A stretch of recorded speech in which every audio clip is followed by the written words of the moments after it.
நாகாலாந்து மாநில ஆளுநரான இல கணேசன் தனது 80வது வயதில் காலமானார். அவர் கடந்து வந்த பாதையை தற்போது பார்க்கலாம். கடந்த 1945ஆம் ஆண்டு பிப்ரவரி மாதம் 16ஆம் தேதி பிறந்த இல கணேசன் தஞ்சாவூரை பூர்வீகமாக கொண்டவர்.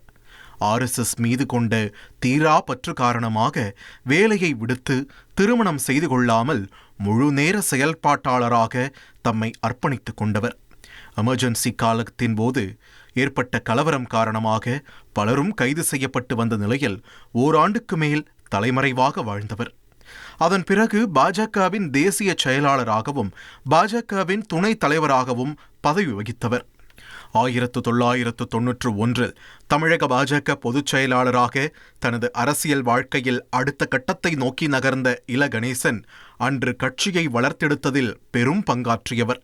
கடந்த 2009-2014 நாடாளுமன்ற தேர்தல்களில் இருமுறை தென்சென்னை தொகுதியில் போட்டியிட்டு தோல்வியுற்ற இல கணேசனை 2016 மத்திய பிரதேச மாநிலத்தில் இருந்து மாநிலங்களவைக்கு தேர்வு செய்து MP-யாக்கி கௌரவித்தது பாஜக.